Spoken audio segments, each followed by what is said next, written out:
आपल्या परिसरातील ताज्या घडामोडी व अपडेट पाहण्यासाठी MJ न्यूजला सबस्क्राईब करा आणि बाजूला असलेल्या बेल आयकॉनवर प्रेस करा. सदैव ताज्या बातम्यांसह जुळून रहा MJ. नमस्कार, आपण पाहत आहोत MJ न्यूज, निर्भीड निडर जनतेचा आवाज. मी आपल्यासोबत दादाराव वाघ. उत्तर महाराष्ट्रातील निवडणूक निकालांनी राजकीय वातावरण ढवळून निघाले आहे. मंत्री गिरीश महाजन यांनी केलेल्या महायुती क्लीन स्वीप दाव्यानंतर निकाल समोर आले आणि चित्र मिश्र दिसत आहे. जळगाव जिल्ह्यात भाजपचा प्रभाव टिकून आहे, तर काही ठिकाणी महाविकास आघाडीने जोरदार टक्कर दिली आहे.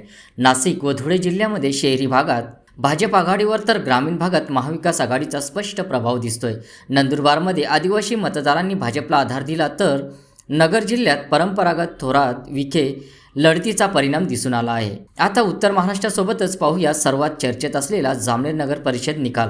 जामनेर नगर परिषदेत भाजपने दणदणीत विजय मिळवला आहे. 27 पैकी तब्बल 23 जागा भाजपकडे गेल्या असून नगराध्यक्षपदी साधना गिरीश महाजन या बिनविरोध निवडल्या गेल्या आहेत. गिरीश महाजन यांच्या मतदारसंघात हा निकाल त्यांच्यासाठी आणखी एक मोठा राजकीय संदेश मानला जातो.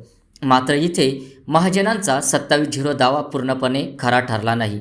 राष्ट्रवादी काँग्रेस शरद पवार गटने 4 जागा मिळवून भाजपसमोर प्रतिकारक शक्ती राबवली आहे. विरोधकांनी भाजपवर आरोप केले, उमेदवारांवर दबाव, अर्ज मागे घेण्यास भाग पाडणे आणि मतांवर प्रभाव टाकण्याचा आरोप राष्ट्रवादीकडून करण्यात आला होता. भाजपने हा आरोप फेटाळत हा निकाल जनता आणि विकासाच्या नावे मिळाला असल्याचे सांगितले आहे. उत्तर महाराष्ट्राबाबत पाहिल्यास महाजनांचा दावा काही ठिकाणी खरा, पण काही ठिकाणी अपुरा ठरला.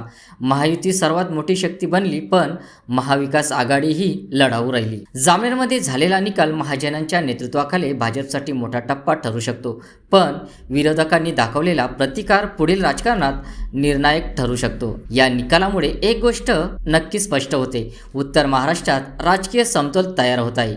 कोणत्याही पक्षाचा एकछत्री दबदबा आज मतदार मान्य करत नाही. मी आपल्यासोबत दादाराव वाघ, निर्भीड निडर जनतेचा आवाज MJ न्यूज. आमचा संपर्क क्रमांक 88 06 26 02 98 94 21 51 34 60. पुढील अपडेट्ससाठी जोडून राहा MJ न्यूज सोबत. MJ न्यूजला सबस्क्राईब करा, लाईक करा, फॉरवर्ड करा. आता 10 संवाद झालेले आहेत, पोस्टल मतं उघडलेली आहेत. मी आता पुन्हा आपल्याला सांगेल की जळगाव जिल्ह्यामध्ये एकही जागा एकही नगराध्यक्ष महाविकास आघाडीचा होणार नाही. त्याचं खातं सुद्धा या ठिकाणी उघडणार नाही. आणि इथेच नाही तर मी तुम्हाला सांगतो, धुळे असेल, नगर असेल, या ठिकाणी नंदुरबार असेल, ठिकाणी जळगाव आहे, नाशिक आहे, 5 जिल्ह्यामध्ये उगाच अपवादात्मक एखाद्या ठिकाणी झालंच काही तर होईल. पण मला असं वाटतं या सगळ्या 60-70 जागेमधून 55-60 जागेमधून एकाही ठिकाणी महाविकास आघाडीचं खातं उघडणार नाही, याचं नगराध्यक्ष होणार नाही. सगळं बहुमत महायुतीच्या बाजूनेच आहे. त्यातही भारतीय जनता पक्ष हा 1 नंबरवर या ठिकाणी राहील. लोकांनी आता यांना नाकारलेलं आहे. आता यांना फक्त तुम्ही बुम लावला की वाटेल तसे आरोप करणं, अर्वाच्य बोलणं, याशिवाय त्यांना आता दुसरा पर्याय राहिलेला नाही.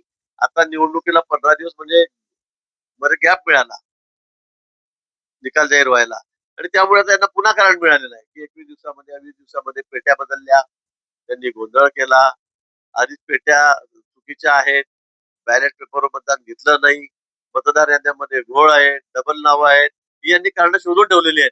पण आता निकाल लागेल, उत्तर महाराष्ट्रात नाही तर राज्यभरामध्ये तुम्ही बघा यांची किती धुळधाण होते आहे. ते कुठे दिसणार नाही. मी भंडारे बोल बच्चन जे आहेत ते सगळे आता गुपचूप बसतील.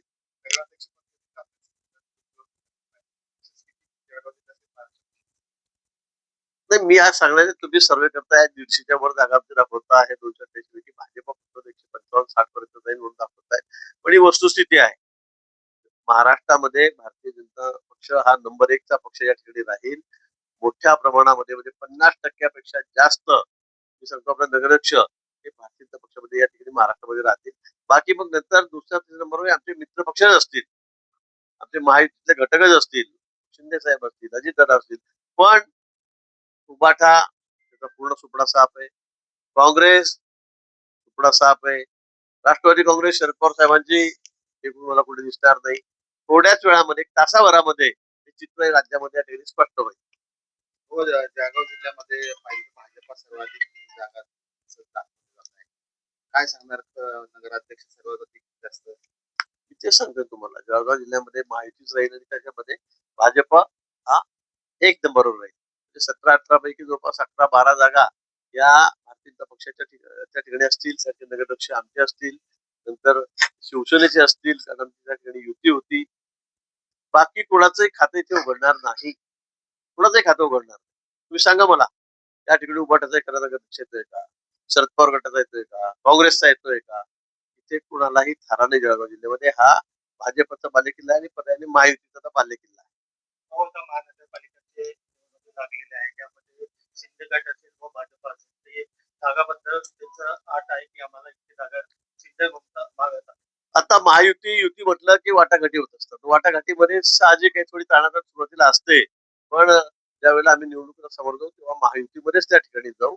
आणि मी पुन्हा सांगेल की जी परिस्थिती आता नगरपालिका नगर परिषद निवडणुकीमध्ये महाविकास आघाडीची होणार आहे, उभाटाची असेल, शरद पवार गटाची असेल किंवा काँग्रेसची आहे, तशीच परिस्थिती पुन्हा या ठिकाणी महानगरपालिकेच्या निवडणुकीमध्ये सुद्धा होणार आहे. त्यांना काही म्हणू द्या, किती बोलबच्चनगिरी करू द्या, पण या ठिकाणी कुठे उपयोग होणार नाही. जनता आमच्या पाठीशी उभी. जनतेचा विश्वास माननीय देवेंद्रजी मुख्यमंत्र्यांवर आहे, शिंदे साहेबांवर आहे, अजितदादांवर आहे, पण त्याचबरोबर भारतीय जनता पक्षावर लोकांचा विश्वास मोठा आहे. केंद्रामध्ये माननीय नरेंद्रजी मोदी यांच्या नेतृत्वावर, यांच्या कर्तृत्वावर लोकांचा विश्वास आहे. त्यामुळे आता कोणी कितीही बडबड केली त्याचा उपयोग होणार नाही. किती भाषण केले, किती मुद्दे पुढे आणले, मराठीचा मुद्दा पुढे आणला, हा मुद्दा पुढे आणला, पण अतिशय दारुण प्रभाव त्याचा होणार आहे. मराठी माणूस सुद्धा हा महायुती बरोबरच आहे, हा आमच्या बरोबरच आहे.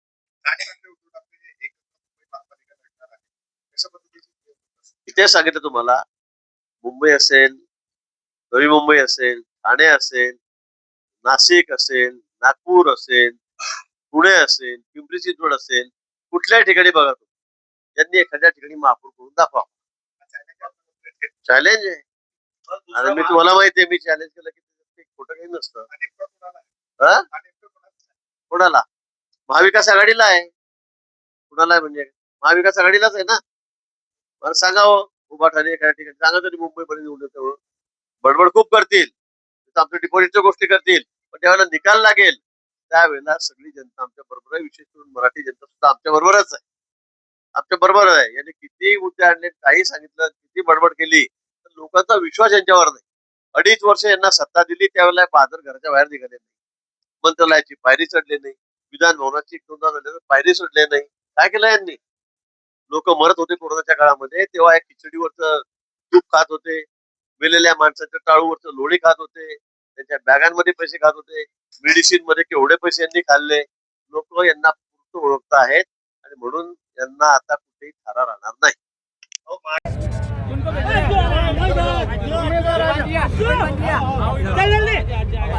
आज ये जो विजय देख रहे हैं, ये इसकी देन डॉक्टर बाबा साहेब अम्बेडकर है. संविधान के माध्यम से हमने इलेक्शन को लड़ा और अहंकार को हमने डुबा दिया. अहंकार को जनता ने, जामनेर की जनता ने डुबाया.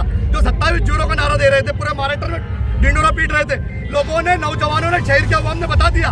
हमने शहर के लोगों का वोट देने का अधिकार बाकी रखा. हमारी संगठन ने, हमारे नौजवानों ने दिल खोलकर काम किया. आज ये 4 सीटें, हमने 5 सीट खड़ा किए थे. स्ट्राइक रेट देखिए आप, 90% वोट हमको मिले, 90% वोट. ये नौजवानों की ताकत है. एक मिनट मैं इस माध्यम से आपको बताना चाहता हूँ कि जामनेर शहर में इसके बाद कोई गुंडागर्दी, कोई दहशत नहीं चलेगी. यहाँ पर संविधान का राज चलेगा, यहाँ पर दहशत नहीं चलेगी. सर, ये लोगों ने बता दिया है. डिपॉझिट जमा होण्याचा काही सोशल मीडियावर व्हिडिओ व्हायरल होणार होता, काय सांगाल? सोशल मीडियावर ते काही सांगणार होते, पण आता आपण प्रत्यक्ष पुरावा पाहिलेला आहे.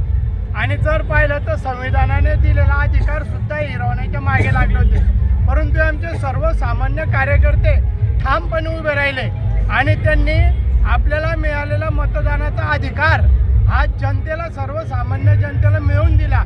आणि त्यांच्या ज्या वल्गना होत्या, सामदाम दंड भेद वापरून ते आम्ही 27-0 करू, त्याला या 4 आमच्या उमेदवारांनी छेद दिलेला आहे. आणि लोकशाही जामनेर शहरातली जिवंत ठेवण्यासाठी हातभार लावलेला आहे. आणि याचं श्रेय या उमेदवारांसह सर्वसामान्य कार्यकर्त्यांचंच आहे, सर्वसामान्य जनतेचंच आहे. काय सांगाल आपण? आज या ठिकाणी जामनेर शहरामध्ये जो 27-0चा नारा या ठिकाणी दिला जात होता, परंतु खऱ्या अर्थाने आमचे जावेद भाऊच्या नेतृत्वाच्या ठिकाणी 4 उमेदवार निवडून येऊन सण त्यांनी चपराक दिलेली आहे. बाकी आमचे जे उमेदवारांचा पराभव झालेला आहे तो थोडा बहुत फरकाने पराभव झालेला आहे. तो पराभव का झाला तर इकडे बाकीच्या ठिकाणी त्यांनी बोगस मतदान केलेलं आहे. जे बोगस मतदान ते बोलत करू शकले नाही म्हणून त्याचा या ठिकाणी पराभव झालेला आहे भारतीय जनता पार्टीचा. आणि या इकडे हिंदू भागामध्ये खूप मोठ्या प्रमाणात बोगस मतदान केलेलं आहे म्हणून त्यांचा या ठिकाणी विजय दिसतोय. परंतु आमचे कार्यकर्ते शेवटपर्यंत लढले, त्यांना कुठलाही आम्ही बळी न पडता ते शेवटपर्यंत टिकले आणि लढले, हेच आमचा या ठिकाणी विजय आहे.